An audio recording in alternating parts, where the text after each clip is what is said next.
4 बजे से और 6 बजे तक का जो समय है ये भजन के लिए बहुत लाभदायक है।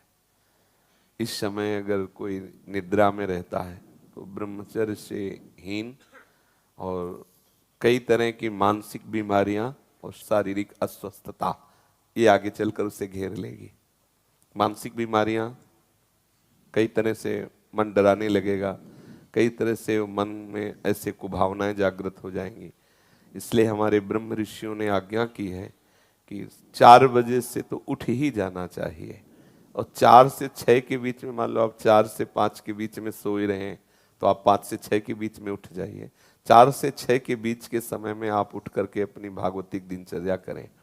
भागवतिक दिनचर्या में जैसे अपने लोग राधा वल्लभी हैं तो प्रातः काल उठ करके अपने गुरुजनों का, रसिकों का सुमिरन करें, गुरु मंत्र का जप करें, फिर स्नान आदि करके श्री जी की मंगला, श्री जी को सुंदर पद सुनाना आदि, या अगर उस समय ऐसी भावना है तो 2 घंटे बैठ करके जप करें।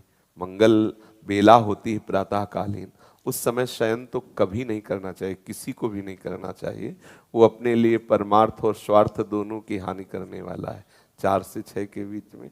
महाराज जी मैं सुबह उठ जाऊंगा, मैंने सोच लिया कि अब मैं ना कल से उठूंगा। अच्छा। तो मैं 1 हफ्ता उठ लूंगा, फिर अच्छा। जैसे मेरे मन के अंदर आएगा ना, नहीं अब मैं ना उठने लग गया हूँ, तो फिर अगले दिन है ना वो फिर पूरा ढेर हो जाऊंगा। नहीं, ऐसा नहीं, आपका दृढ़ नियम होना चाहिए। और नए बच्चे हो तो अलार्म वाला सिस्टम रख लो, वो जब बजे तो उठ के बैठ जाओ। इसमें आपको प्रयासरत रहना पड़ेगा, कुछ समय प्रयासरत रहिए, फिर आपका अभ्यास बन जाएगा कि आप उस समय सो ही नहीं सकते।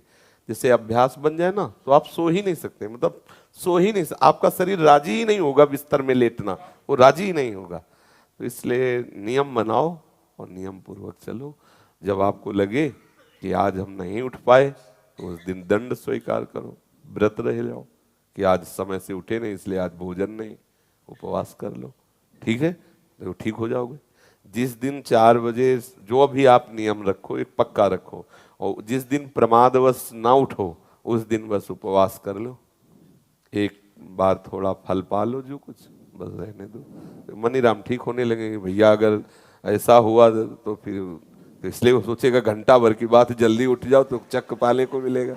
ठीक है, आप ऐसा करो।